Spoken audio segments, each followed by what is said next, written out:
they put their shacks up on a big open field in a township called Grassy Park in Cape Town. They were assisted by a woman named Lorraine Pianis, whose family had lived in a small informal settlement on the corner of an open field for over 60 years. And the field bordered on the other kind of diagonal side another informal settlement called CAAS May. Just want to figure out how to go down. Okay, so here's another example of backyards, and there's one more. Here's where the city wants them to go. It's called TRAs, or temporary relocation areas. People call them blickiesdorps. A blickie is a tiny little tin can. And they are tiny little tin cans. They're boiling hot in the summer and freezing cold in the winter. They're really far on the margins of the city, and they've been deemed unfit for human life unless considered temporary. And many of these have been up for 10 years or more. So people know that they're not going to be temporary, and they're going to be far from their kind of social networks of support. So in townships where there are overcrowding and backyards, people then take over open pieces of land to set up home. On the second day of the then mayor, Helen Zill's job, she came and said, you can't stay here on this field, but we'll move you to the corner of a sports field a few blocks away, and then we'll sort you out. We'll figure something out. A small number of people decided to get together, come from across the city to help resist in what became known as a land occupation. I at the time, was doing research on the 50,000 people earmarked by government that year for relocation to these TRAs. And this is where they then set up, on the corner of the sports field. This is where Helen Zill had set them up, in a place that became known as Zill-Rain Heights, Zill after the mayor and Rain after Lorraine. And they've now been there for 7 years. And one of the reasons why they've been there is because of this group of people who came together to do research and launch a media campaign about their right to stay there and why they should be allowed to move there as opposed to forcibly relocated to the TRAs. This paper isn't actually, it doesn't come out of the Zill-Rain Heights case, but one of the reasons why we used the media and the research was there wasn't very many people involved who were willing to support. And when we look back at some of the most successful cases of land occupations in South Africa's history, we turn to the 1970s, and the reason why a lot of those campaigns had resulted in staying was because they were politicized and they used the media. So small numbers of people politicizing media campaigns to get to stay. The most famous of which is in Crossroads in Cape Town. So this is people in Zill-Rain Heights. Part of the research was to show that it's people who have homes and have established social networks that would be lost, because the government's argument was they're unemployed there, they may as well be unemployed in Delft, where the blickiesdorps are. So this research was to do a survey of every single house and to present it to the media, who is there, why are they there, why should they be allowed to stay there, and using the Constitution. And one of the clauses in the South African Constitution is around people in vulnerable circumstances, women, children, disabilities. You can't evict people and make them homeless without taking those things into consideration according to the law. So this was in front of one of their many court cases, a map of Zill-Rain Heights with who was there and why. And it was quite successful, and in part a lot of what they did was they interviewed people and used the history of the place and where people came from. They made a little 8-pager where they used oral history with a few of the residents as to why they were there. Because neighbors in those overcrowded areas were saying they're just trying to jump the queue for the housing waiting list. They're just queue jumpers, they're impatient. And they were saying, no, actually, we have legitimate reasons why we can't stay in basically garages and people's backyards. So what they were drawing on was these examples of resistance to forced removals in Cape Town. This is from Crossroads, which is the most famous of which. It was the only area deemed an African squatter camp in Cape Town to resist the bulldozers and the forced removals of the 1970s and 1980s. They were successful because of the collective public and political organizing of a group of women known as the Crossroads Women's Committee at the time. Every time they would be removed, they would come back, set up house. To the point that they had 22 congressmen in the U.S. Congress stand up and say, don't bulldoze Crossroads. So here's a picture of the larger kind of Cape Town area. There's Crossroads, it's right by the airport, so if anyone's ever been to Cape Town and gone into downtown, between there and there you've seen Crossroads. So people came from all over. Every time one area was demolished, people would come to Crossroads. These were some of the women that I interviewed about that struggle. And I was asking them about what happened in this kind of famous case of Crossroads resistance, but then what happened since then? What happened to the individual women? What happened to the issue of forced removals and the right to housing in the city? And what happened to their organization? So these were some of the women involved, and this was them at the time. So these are archival photos of them. I knew I would put my notes. Okay. So here's what they were doing, and it was the issue of them taking control of having their story told in local media, through plays, through international alliances that won them the right to stay. So every time there were raids and demolitions, there would be photographers there, and it really publicized the issue and became a kind of cornerstone of the anti-apartheid struggle. If you look on the ANC website, the famous Women of Crossroads is there. It's kind of emblematic piece of history. So in 1998, so these are some of their media strategies that they used. This is Crossroads today, part of it. In 1998, about 300 women in Crossroads got together and sat in on council offices. And it became one of the first and one of the most intensive and prolonged service delivery protests that you see today. Today in South Africa, there's over 10,000 protests a year, mostly around public services, housing, electricity, water, education. But at the time, it was quite a shock for the ANC to be protested against. And it happened again for the first time in Crossroads. Yeah, so here's Crossroads today. Parts are formal housing, but parts are informal. Eventually, the government put up samples of show houses, and this was the kind of housing that they were planning on building. And this was what basically triggered women to get together and say, there's no way we've been waiting our whole entire lives for decent housing, and this is what we're going to get. These houses had no windows, they were shoddily built, you can see from the picture. So against this backdrop, women formed what was called the Women's Power Group in the late 1990s. And they had a list of grievances. They were talking about development money going missing, they were talking about schools, about creche, about safety and security. And they were able to attract over 300 women from across very deep personal, historic, geographical, and political divides.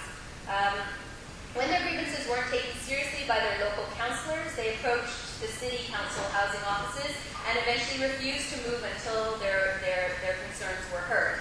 So the sit-in started in January of 1998 on a rotating basis. 50 women at a time would come and sit and stay in the offices. And they very quickly captured the attention of the municipal and provincial authorities and the media.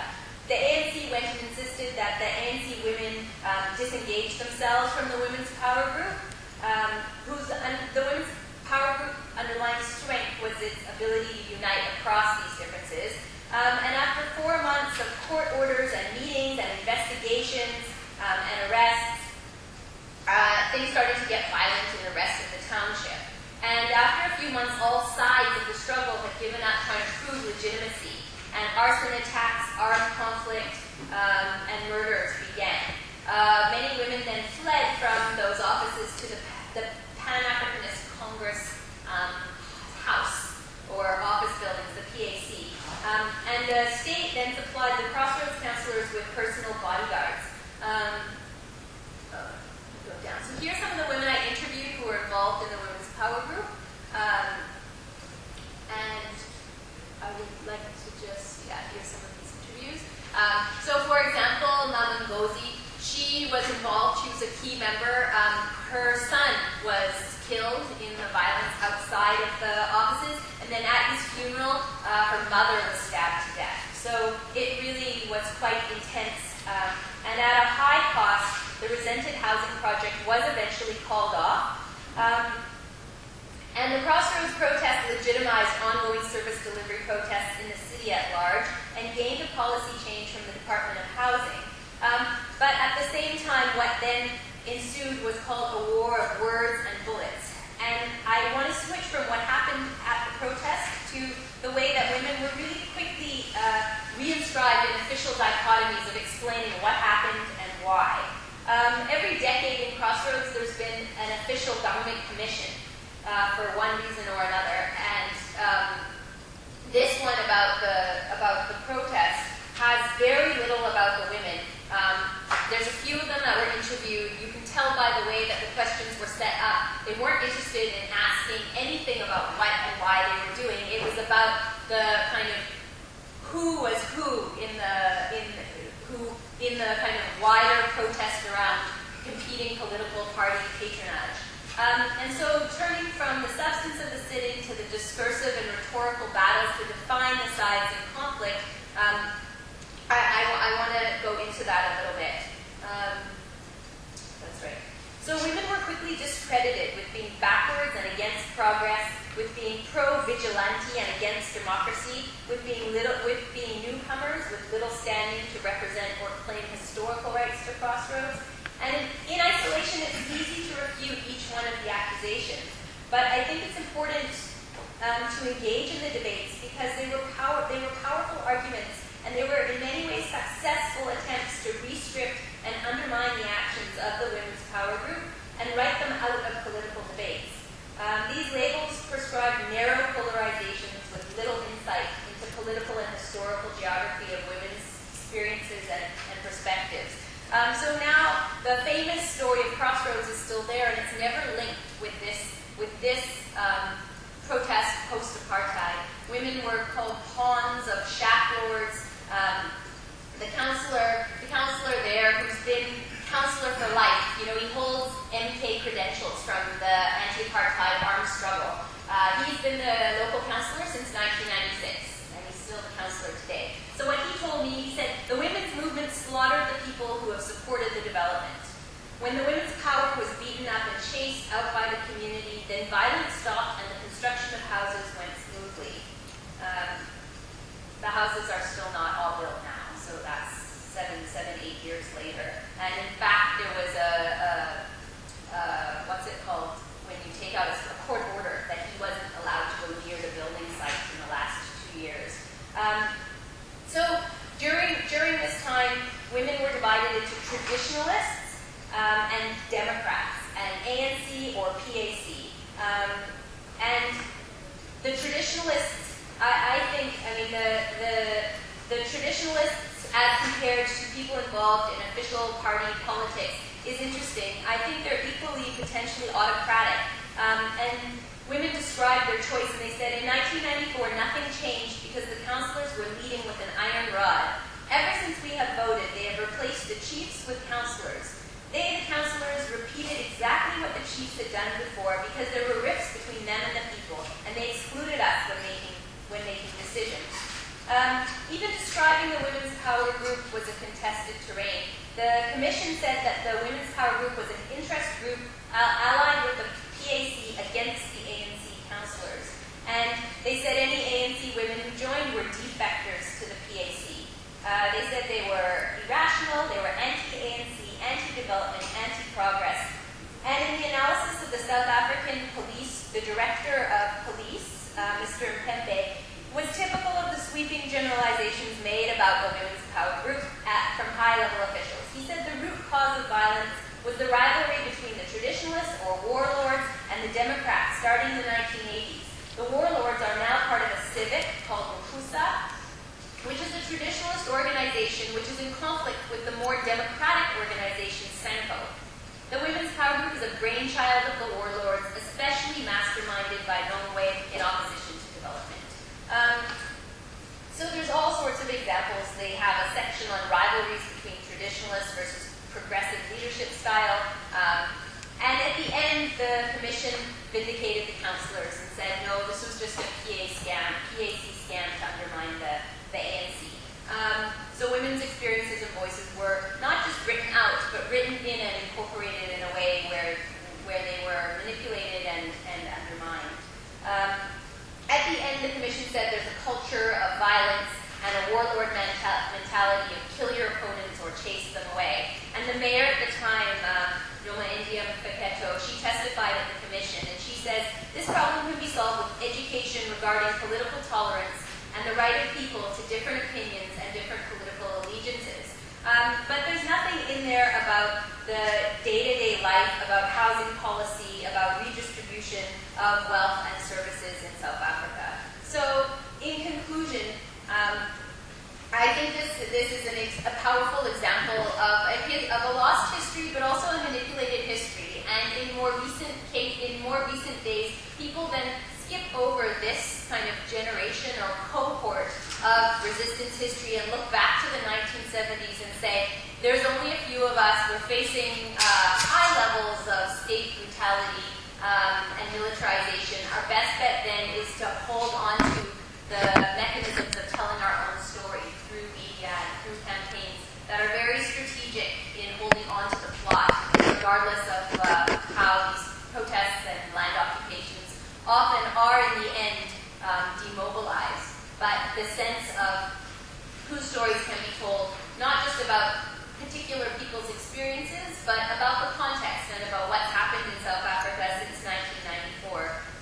In a diminished truth, Mahmoud Mamdani argues that the absence of any mention of the social catastrophe of the 20 million apartheid forced removals in the victim-perpetrator setup of the TRC, the Truth and Reconciliation Commission, was the equivalent to a truth commission established in the Soviet Union under Stalin that ignores the Gulag. And I think that the link between why these stories were not told in the TRC and why they're not told in the following commissions in Crossroads is only one of many of the reasons why these women are kind of highlighted and hero worshipped and frozen in time in the kind of official narratives and history of the anti-apartheid movement, and then in reality today live quite marginalized and disempowered lives. So I'm going to end there. This is Agrinet Kwana. She was one of the women involved in the Women's Power Group. It was her partner, Mama Ngozi's son, who was killed at the time she was pregnant. And since the Women's Power Group, they're still resisting the official development. Behind them is a section of Crossroads called Boys Town, and this is a container where developers came to set up, to build, and they burnt the container and chased them out. So women are widely acknowledged to make up the majority of membership of these very well-known kind of social movements. They're at the coalface of conflict between the community and the state, yet their struggles are disconnected from the widely celebrated histories of the women's movement. These disjunctures are constructed on multiple levels as women politicize their struggle to expose the boundary making that barred them from life in the city.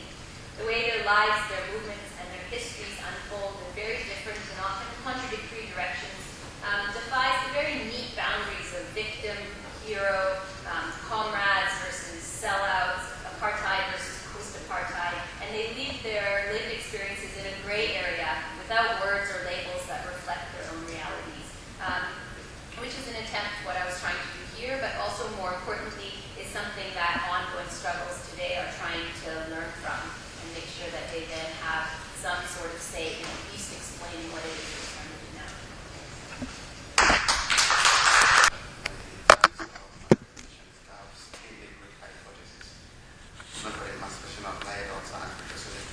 In the editor of Nigeria. I'm Grace from the Center for Peace Studies, University of Toronto, Norway. And my focus here is trying to see the gaps in the group hypothesis, which so far is popularized by most World Bank researchers, namely for Collier, who is now at Oxford University, and Kaufler. Essentially, the great hypothesis talks about is basically the economic narratives of conflict. Talking about that the drive, onset, and duration of conflict is basically motivation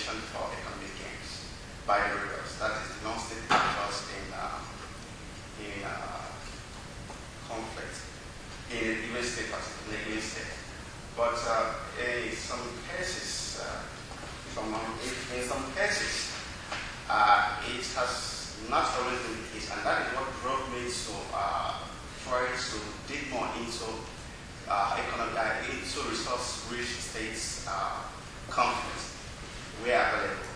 Now, from Nigeria particularly, particularly in Nigeria, we've had since the discovery of oil in 1956, we've had consistent conflict in the country, in the Niger Delta region. Some, in the beginning, it was very peaceful.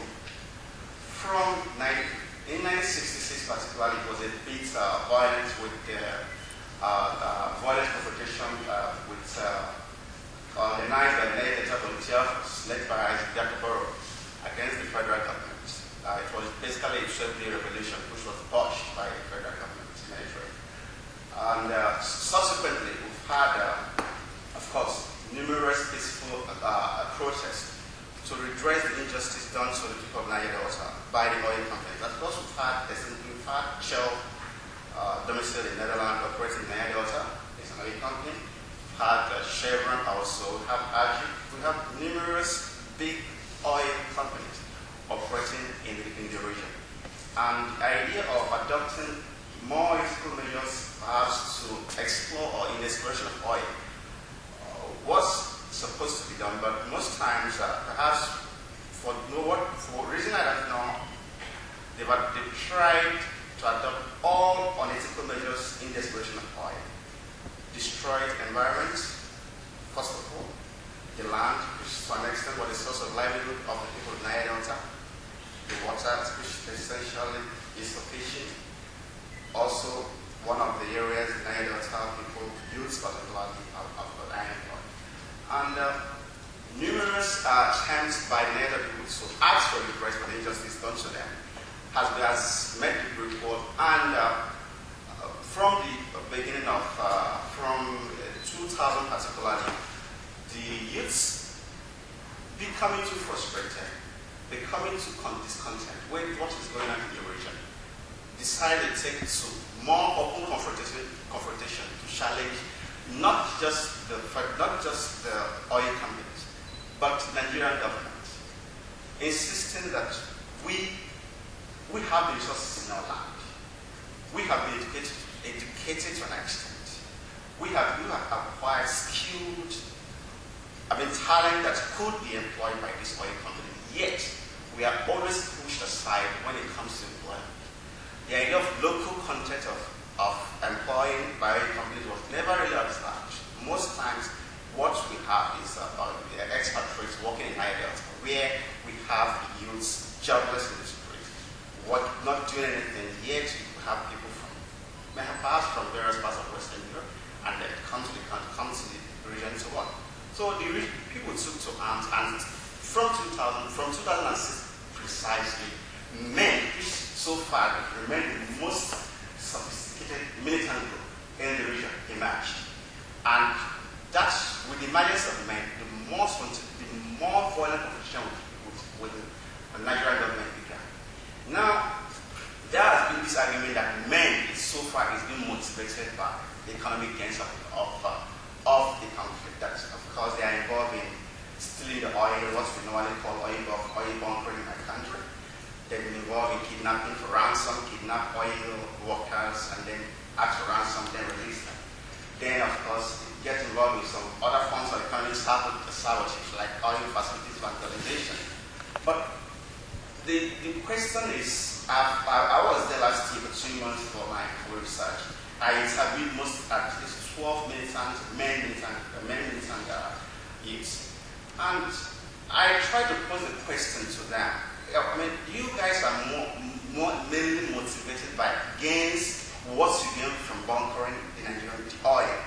Are you more, you're asking for development, you're asking for employment, but it seems through your method of resistance doesn't speak volume of a group that really wants some form of development, some form of empowerment. Rather, it speaks to greed. Now, then, let me just read some of the comments most of the militant group and most of the militant youth I interviewed with. For example, when I asked them about if there is so much, if one of the arguments has been that they have been so much excluded from government, one of them said is that, that I quote, that this is the height of government rascality. You are taking our resources, no sign of government presence here in terms of political leadership, in terms of representation. And under your watchful eyes, oil companies are destroying our environment, our farms, our water, and we're getting poorer by the day. And when we complain, you send your soldiers to kill us. And when we then fight back, our communities are finding it wrong. Then they ask a question, which is a kind of rhetorical question. Is this a government or what? This is why we want to stop. We continue to challenge them, referring to government and other companies, to free ourselves from this bondage. Now, they are saying what the governments are, they are seeing what transnational companies and government doing as being, they are seeing it as they are being caged by these two actors.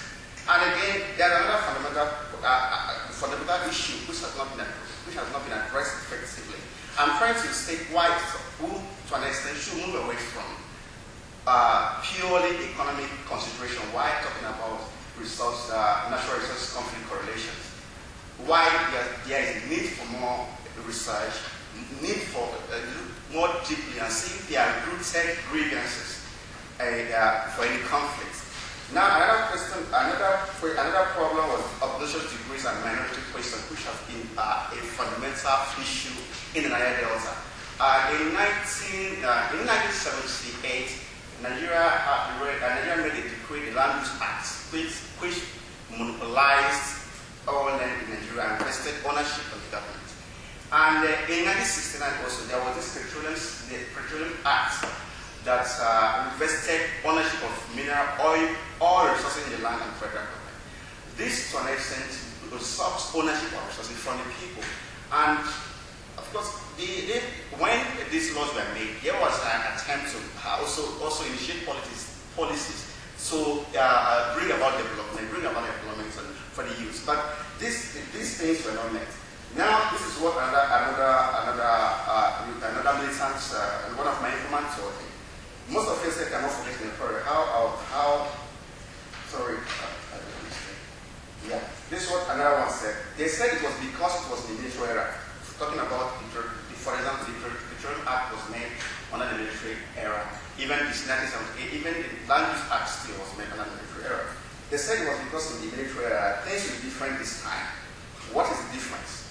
What is the percentage referring to our government, our president between 1999 and 2007? What did Obasanjo do than to send John military taxes to kill us? Those are even the thieves, not us. They not only killed us, but at the same time connived with us to steal the oil. Even our brother that is now referring to the current president, that is now there, what has done for his people? Anyone that gets to the seat of power will forget the promise he made before getting there and get drunk with power. Then he just says something which I also added in my thesis. Nonsense. They are speaking from the idea of frustration, the idea of hopelessness, feeling that we have been so marginalized by the government, feeling that we've not only been denied economic opportunities, but we have also been denied political representation in the government. And this fact does not necessarily speak to Greek hypothesis. Rather, it speaks to more rooted grievances. That is because of the confrontation, not necessarily the Greek hypothesis as Collier and most economic narrative scholars would want us to believe. There's also a question of subjective levels of poverty and the crisis of injustice. This factor I'm enumerating here simply speaks to grievances, more of grievances as fundamental causes of conflict, not necessarily great causes as Collier wants us to believe. Of course, if you see in the slide, the three hypothesis was argued in three forms: financing of the rebels, meaning that illegal appropriation of natural resources, that the rebels lay their hands on natural resources illegally, grab the resources, sell them to finance the conflict. In other words, since they keep they keep having access to natural resources, conflict will not end. Meaning that natural resources, the drive for conflict in the first place is to grab natural resources. The continuation of that conflict may imply that the rebels must keep having access to that same natural resources, otherwise the conflict will easily come to an end. Of course, there was also another element, the recruitment, which is a recruitment opportunity in this fighting made possible by structural defects. This is the only factual finance that got close to the grievance hypothesis, meaning that unemployed due to frustration, due to hopelessness, in the midst of plenty, what mean in the midst of plenty, not just being jobless, but also being, you are seeing. You have the resources in your land, you have the resources in your land, and there's this feeling that yes, we are not employed, and you are telling us to just keep holding on. For how long? Fair on since 1956 to this is 2013. Many groups are still kidnapping, and if you ask any of them, what is your motivation for kidnapping? What's the motivation? But the answer is always, because we don't have jobs. If you don't have jobs, how I have to kidnap? The answer is because that is the only way we have to capture not just the international attention to understand our plight in the region, but also to perhaps speak to these oil companies to ask. Now, you ask them why bunkering oil? What they always say is, of course, what they've told me during my research with them was, we don't just bunker oil. We have even people in the government who are with us in this game. We have politicians that support this say we have to. It's like a conspiracy between the militant groups, the political elites, the oil company employees. All these parties are involved in oil bunkering, not just the militant group. But if you read hypothesis very well, Collier and Hoffler essentially blame the rebel group for any conflict, excluding the government, seeing the government as being predated upon. But both the government and the rebel groups are all predators. So my argument was not just the economic gains comes with method of resistance, but essentially what are the problems and what gave rise to the conflict are the structural injustice well rooted in the Nile Delta. The question of unemployment, the question of devastation of the environment, the question of destruction of the environment, unemployment, a political exclusion, what they call marginalization. These are things that have caused so much grievances among the youth that it is time we just take to arms. And when they took to arms, they felt the only way they can be had is to get involved in some method of resistance that speaks to economic gains. Talking about oil bunkering, talking about kidnapping for ransom, talking about oil facility privatization. But these are not the fundamental factors that gave rise to the rise of the militant groups to challenge the state. It is much more than that. The economic consideration has aftermath of, or better still, one of the gains of the conflict. And these are youths in their prime who have been denied economic opportunities. There must be a way there must be something to do to live up to their responsibility, to their own self, to their immediate family, and perhaps their extended family. So something has to be done to keep living up to it. They have to do something to keep living up to their responsibilities. But in conclusion, why I'm not necessarily disputing the economic consideration. I am saying the economic narratives of conflict has been too reductionist. Adopting such simplistic, perhaps very individualistic way to interpret conflict in resource-rich states does not speak volume of the fundamental cause of conflict, particularly in a given resource rich state. There's a need to adopt more integrative approach to interpreting conflict, rather than saying, hey, it is just economic consideration. Country-specific, for example, has to be taken into consideration. Different countries have different reasons for going to conflict. And most conflicts in the first place doesn't just start with the economic, doesn't just have the economic undertones. The Cote d'Ivoire, for example, that is rich in cocoa, one of the causes of the I'll round up now. One of the causes of conflict there is a cynical exploitation of ethnicity. It would have, in Cote d'Ivoire, for example, we would have what is called full-blooded Ivorians, and we have what we call immigrant Ivorians. This caused a lot of conflict in the region.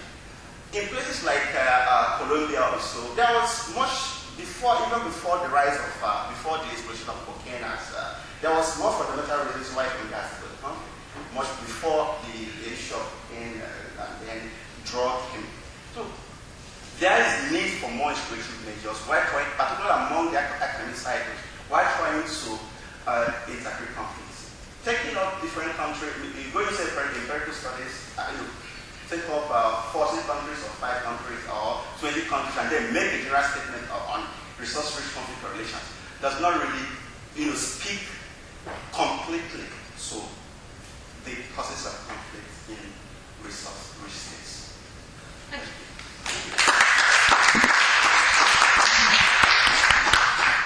Okay, we have 2 minutes for questions. Yeah.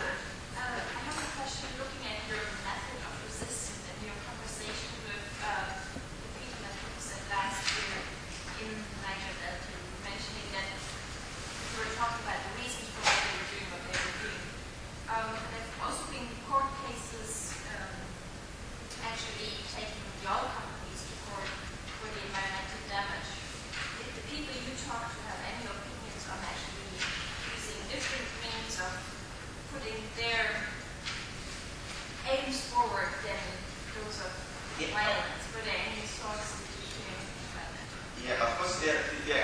While I was talking, I made mention of, first of all, adopting the most peaceful measures to be had.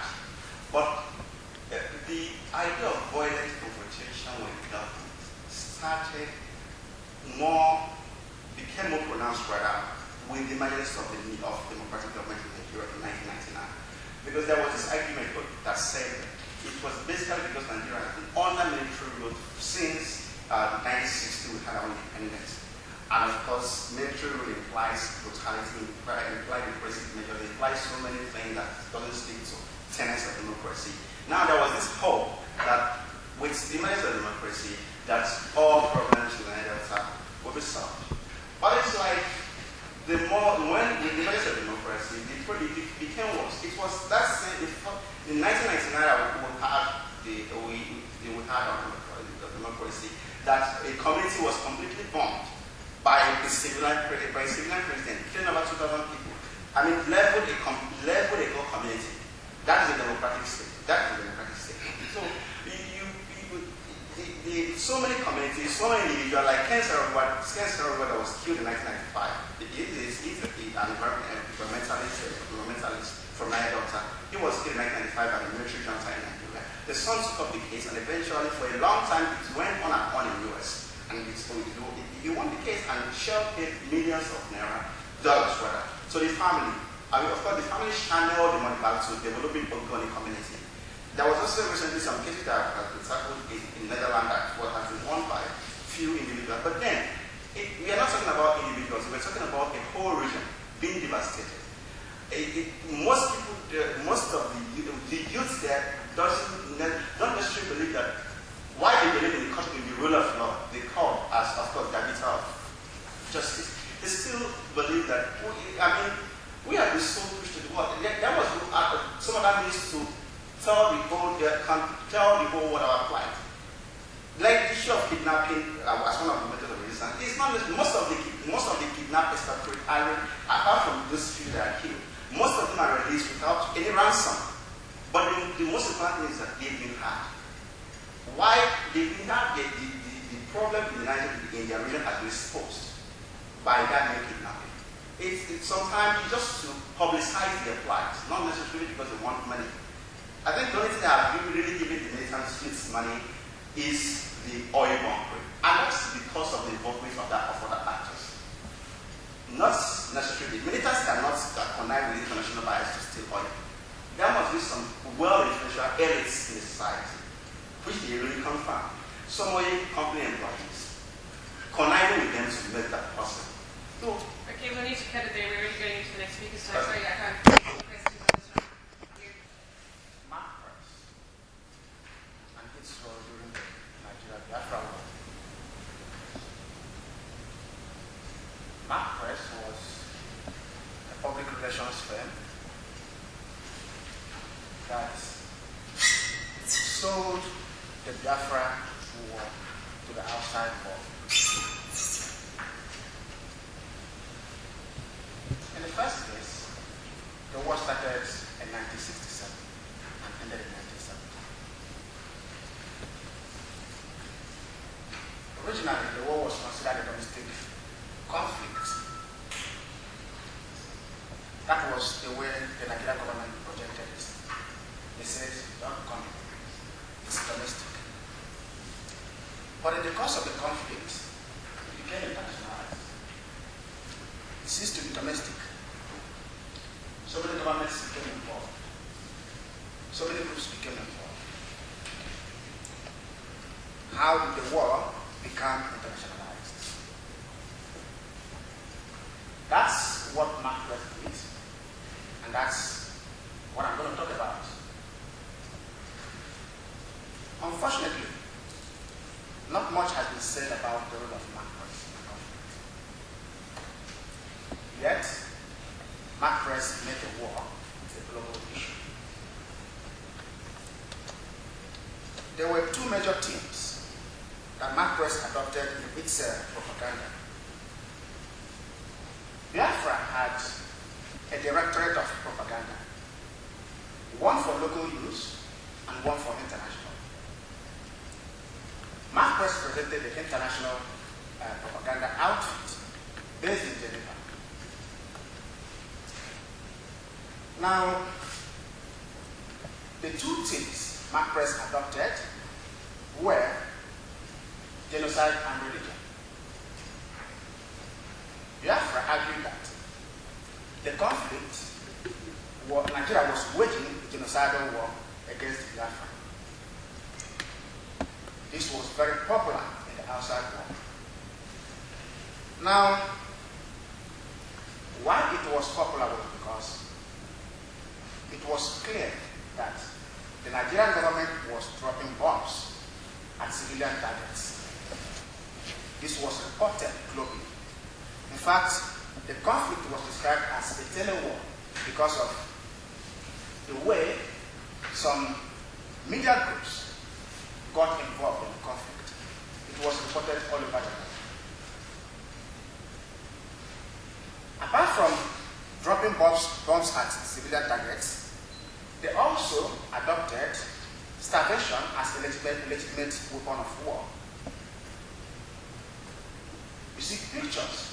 In fact, up to today, if you Google Biafra, you see pictures of starving children, dying children.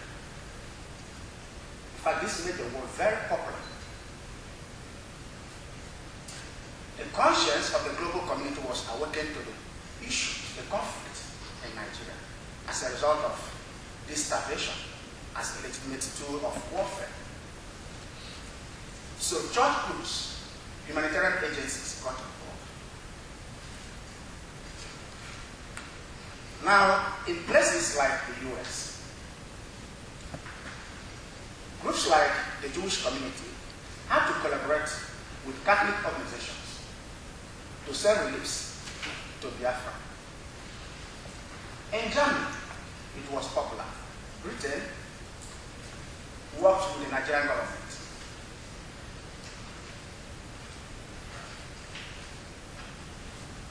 And because of that, Britain was unpopular in Germany. Germany accused Britain of genocide. And in response, Britain said, Germany didn't want to continue with didn't want to live with the stigma of genocide alone. They wanted to bring in other countries like Britain. Of course, Britain funded the war, provided the arms, everything that was needed, alongside the USSR. It was a funny situation because it was during the Cold War era. Britain collaborated with the USSR.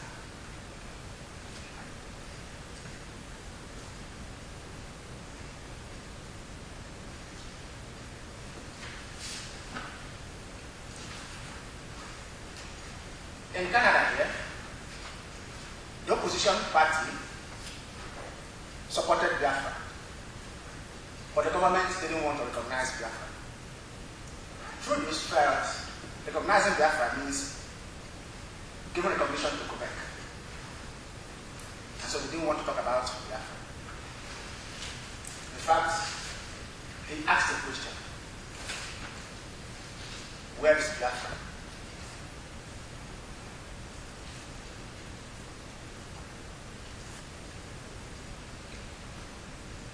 At a point, he labeled Biafrans Nazis. This was highly criticized. People said Biafrans were not Nazis.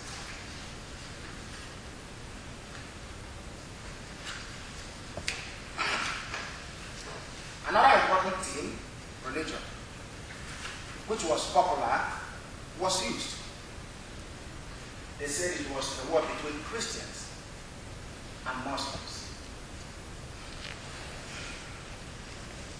Biafra was predominantly Christian, and then Nigeria was a mixture of Christians and Muslims, but more of Muslims. So this was popular.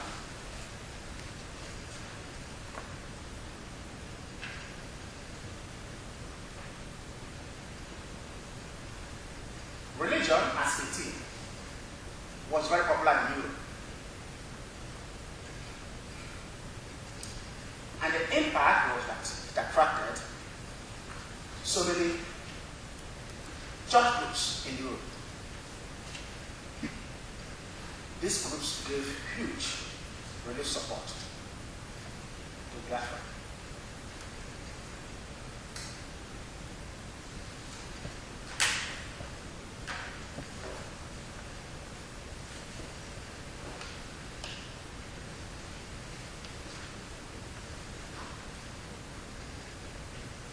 So my interest in this is how Marcus was able to push these two major agendas to the outside community and how they responded to the conflict. At the end, the conflict ceased to be a domestic concern. It became an international issue. Governments and non-governmental organizations became fully involved in the conflict. Unfortunately, the propaganda war did not win the independence for Biafra. Biafra lost out at the end of the day.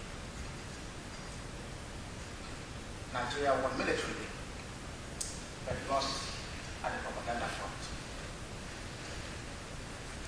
The important thing about this conflict was that the war was waged on two fronts: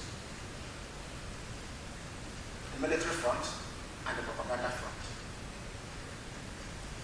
Whereas Nigeria led in the military front, Biafra won the war on the propaganda front.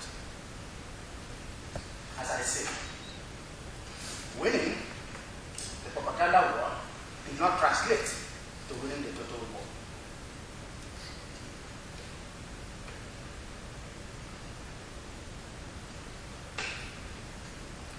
At the end of the day, Biafra got reintegrated to Nigeria and became a part of Nigeria.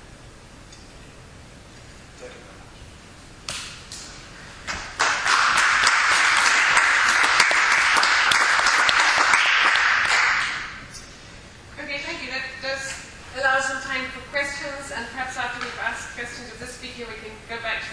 I had to cut short earlier. Yeah, so question there and then.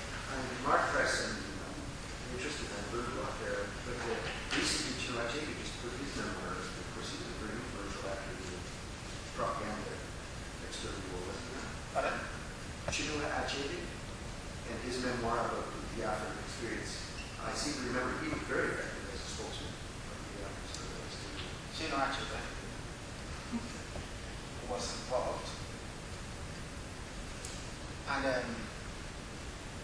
his book, The World Country, which was published last year, had raised a lot of controversy over some of these issues, especially starvation as a tool of warfare. He says genocide was committed, but it's been a contested genocide. Was highly contested. In fact, it was because of the activities of Mark Press that a group known as the International Observer Team was invited to Nigeria to observe the war. It was unique because for the first time, a body like that was observed and invited to observe a conflict while it was going on. I am not sure if any such thing ever happened anywhere in the world.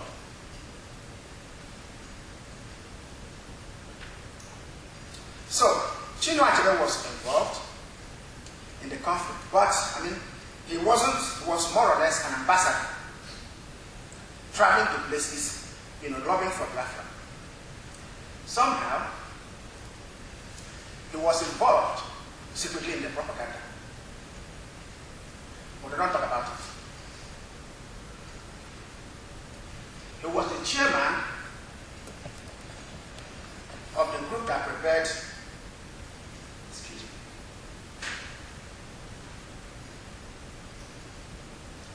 a popular document known as the Ahara Declaration.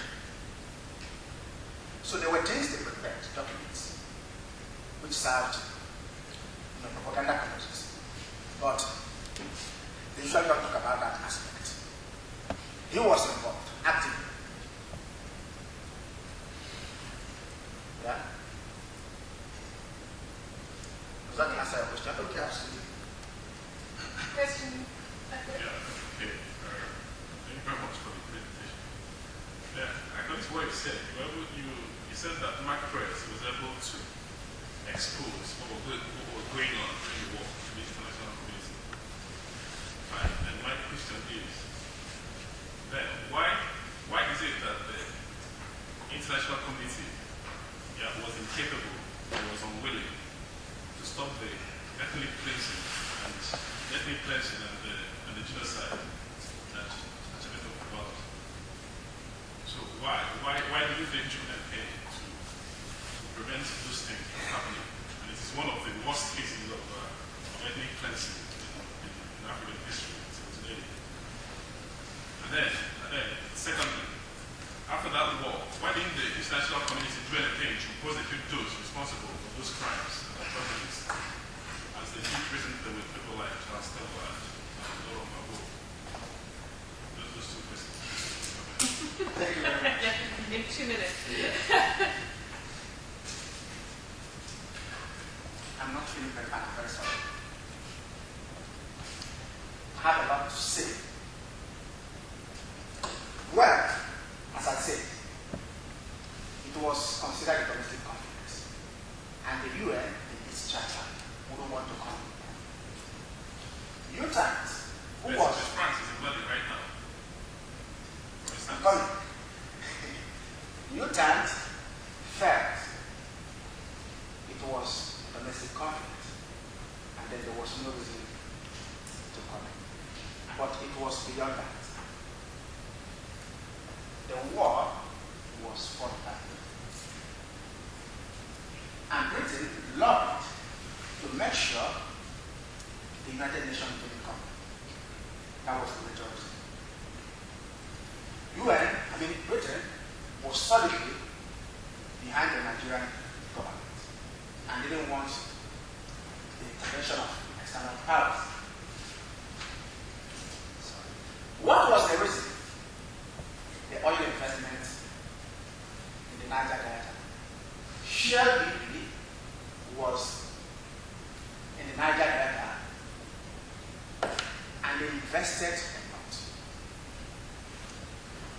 So, the fact any support to Biafra or intervention will not work in their own favor. And that was why, when the issue of genocide was raised, they quickly collaborated with the Nigerian government to bring in the observer team.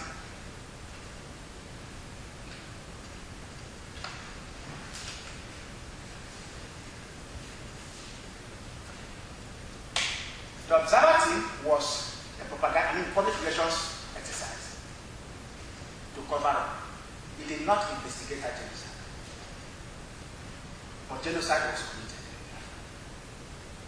It's a fact which has been investigated. In fact, I have worked on that. I will talk about that in Siena in June. So,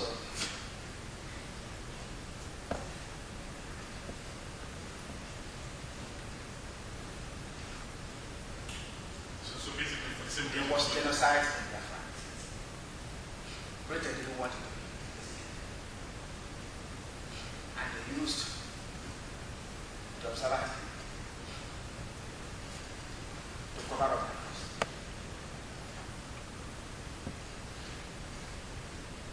Which time? Okay, we have 1 minute left. If there's a question, I'm going to speak with the news. Yeah, Peter. Who funded Mark Press? And what were they after? Was it rival oil companies that wanted it French? Swiss? Mark Press was funded by Biafra. It was purely managed by Biafra.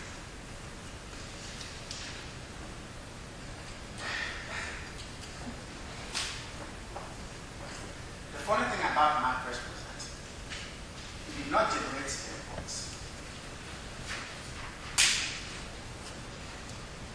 It only acted as a conduit in the distribution of the reports.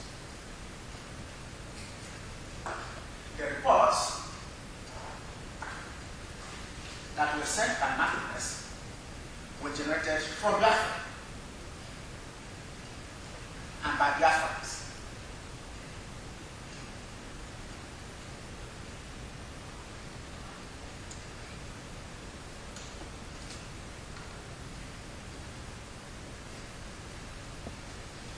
Any other questions? Yeah. Does that answer your question? Yes, okay, yeah. Can I ask a question previously? Sure. I thought you answered a really complicated question really quickly and well. But I want to ask the other speaker a question about men. I'm curious with men. I mean, there's the question of, are their grievances legitimate or are their strategies legitimate? I think those are two different questions. And I mean, for me, men, their grievances, I think men and unemployed youth in the Delta, their grievances are completely legitimate, all the reasons you explained. But their strategies are what often then undermine people taking side with them, right? And this question of men's been around now for long. So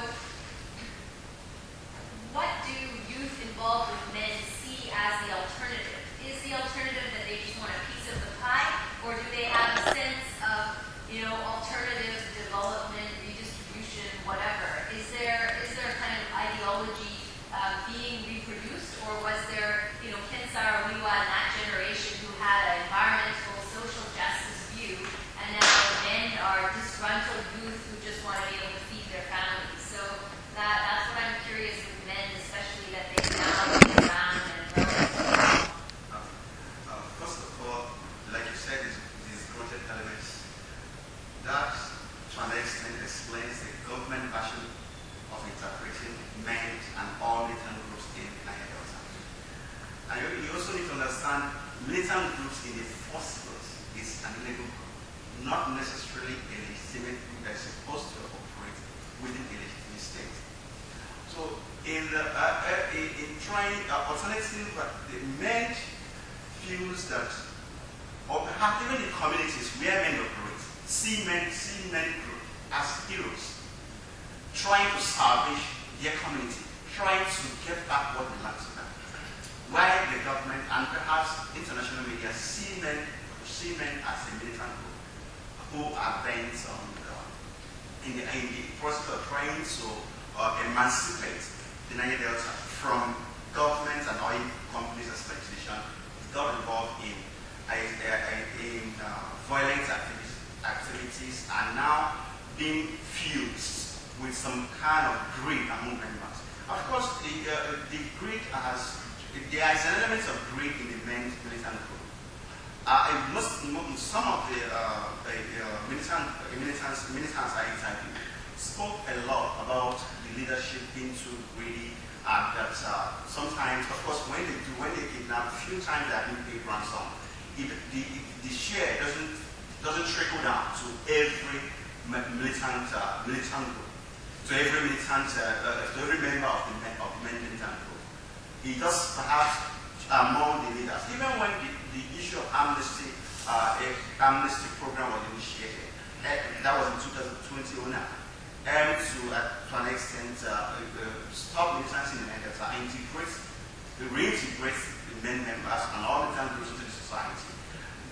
Within a few months, the amnesty program was established. It was a match in controversy, a match in corruption. You see, you have political elites who are bent on, plundering the resources even more, because there was this idea of pay every militant group a particular amount, give them some skills. Then elites that were appointed, they were members of the amnesty program, did not, they were told to be paying those who have given up arms that accepted amnesty. They were told to be paid 60,000, I think 65,000 naira or so. But it didn't go round. You see, there was this massive corruption that characterized that same amnesty program. Now, those that felt, okay, we have given up our arms because we want to stop them, because we have accepted amnesty. And now, the essence of giving up arms, to accept amnesty, which of course will give way to development, empowerment, employment. The income was not forthcoming. And these are used in their crime, have responsibilities. What next? Kick the arms back and go back to the grace to start fighting. That is why you still have militant men still there, is still operating, is still kidnapping, is still destroying oil facilities. Government group every day on the planet, you see what they're doing. But that is a group and so many other groups that are supposed to have die down completely with the rise of the amnesty program. But every attempt at instituting measures to end the conflict is always enmeshed with some corruption involving the leadership of the militant groups, involving the political elites, involving the so-called oil companies themselves, so oil employees themselves. So you see, alternative measures to bring about peace, stability in Nigeria has many times been initiated, but because of perhaps governments not having foresight, or not getting people who are really willing to work to bring about peace in the so-called program, because inability to do so. You see, the militant group, they kept reimagining. Today they are dropping their arms. Tomorrow they are kidnapping again. Next week, see, it kept on and on and on. Except, like my argument is, except once Nigeria, to an extent, have the right leadership. Because it's only the right leadership that can institute measures to bring about development, bring about employment, bring about try to tackle issues those militant groups or communities in Nigeria has raised. If you don't have Nigeria Delta, if you don't have the right leadership, Chair's prerogative. Sorry, we're almost 10 minutes into coffee time and people are getting very restless. So conversation can continue over coffee. Welcome everyone to the conference generally. I wasn't the official chair for the session. I just stepped in because the chair stepped down from being chair, so I stepped up to being chair. And I hope you enjoyed the conference. Thank you very much to the three speakers in this session. But I will say, we're interested in this whole public veterinary thing. There are a series of what are called Chatham House Rule roundtables at this conference. Nobody knows what the Chatham House Rule is. That's the rule of non-attribution. So at those Chatham House Rule things, there are actually representatives of the UK government as well as of the Canadian. The women's power movement, which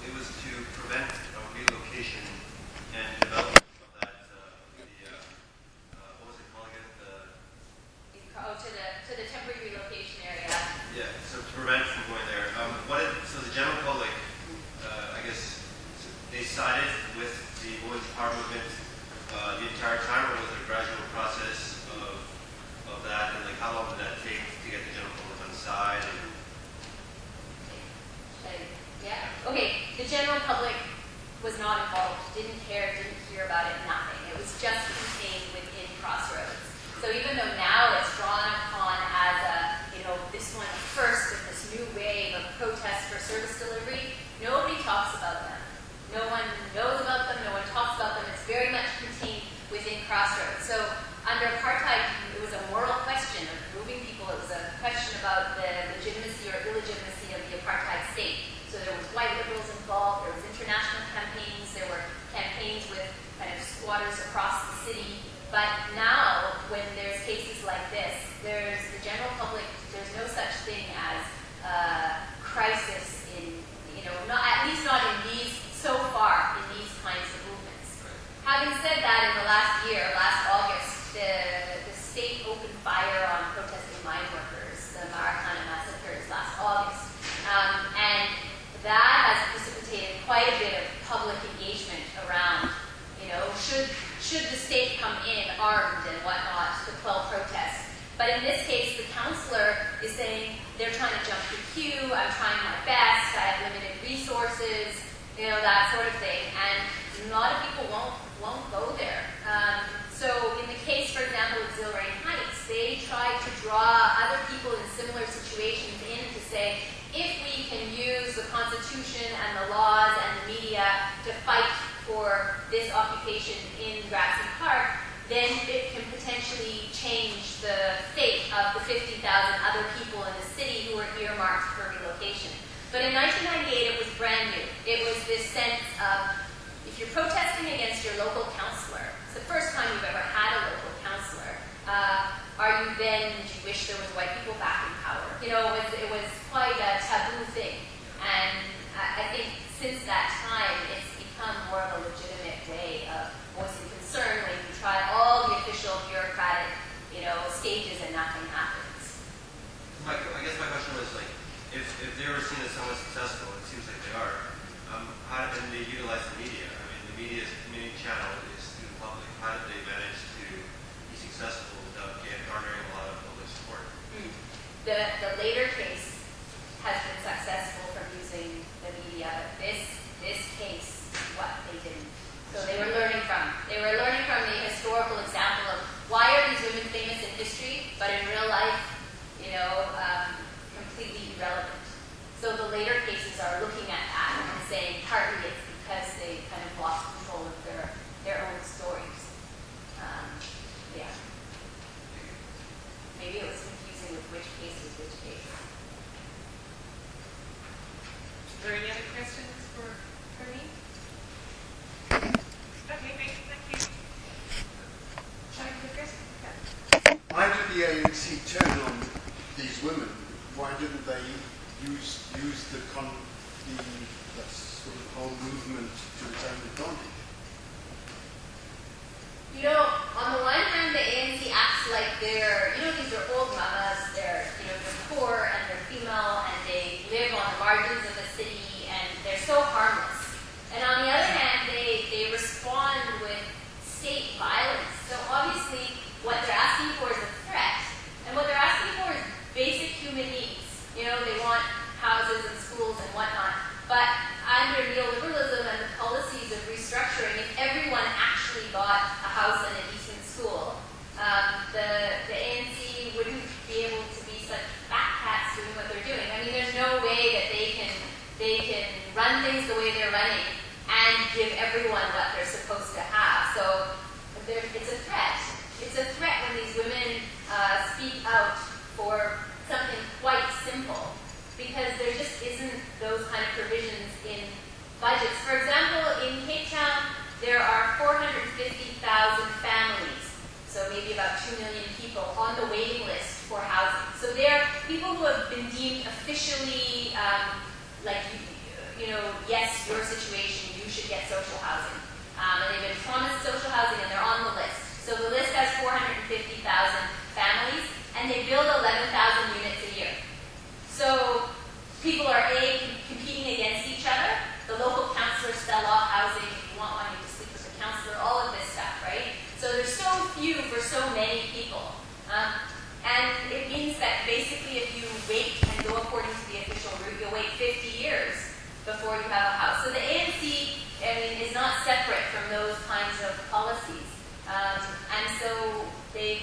coming out harsher and harsher on protest. And the party in control is unable to finance proper housing. Is that right? Okay, I have one more question, then we better move on. Yeah. Sorry, last question. The people living in the camps, in the housing, sorry, I keep forgetting the name of the camp, but how involved, like I assume that they get some kind of livelihood off the informal economy. How involved, like what are the general occupations of people who live in these houses? Or like what do they do informally, or is there any connection with the formal economy? Yeah, I mean, they officially mostly, like, probably up to 80% be considered unemployed. So what do? People do casual work. I mean, they do domestic work. They do some construction work. Some of them are teachers in townships. But it's pretty bleak as far as employment goes and the kind of cheap labor economy. A lot of them live off of grants that they get from the state. There's not a whole range of what people do. They work in the kind of service industry, in stores. Crossroads also is quite close to the city. And so it's important to be able to get to any kind of informal work that some of them, people make things, they have little shops, they make shoes, those kinds of jobs. But they're not, they're not the kind of workforce. Is there a push to get out of Crossroads into another sector of the city, like by your own personal means, or is it, are most people sort of in Crossroads and they sort of stuck there? I mean, segregation hasn't changed in Cape Town by much, right? In general, there's only 5% of wealth that's changed hands in the last 15 years since democracy. So people are quite stuck. Not always. There's different ways of trying to move out of Crossroads. And some people do, some people do. Some people send their kids to schools in better areas and, can then eventually get a job or send them to live with a cousin or whatnot. But I mean, the situation in Crossroads is quite typical of South Africa. People are the kind of crisis of social reproduction and all the odds against people to move up and out. The city's policy for, what do they call it, desegregation, there's not really a policy. Those temporary relocation areas, those silver, the city claims desegregation because they've got people who would have historically been considered African and people who would have historically been considered colored living there. So then they say, no, look, this is how we're desegregating or deracializing. But if you come to Cape Town, it looks pretty much like a colonial outpost. Like the wealthy areas are white and it hasn't changed much. You have a small little change in color in some of the upper middle classes, but it hasn't changed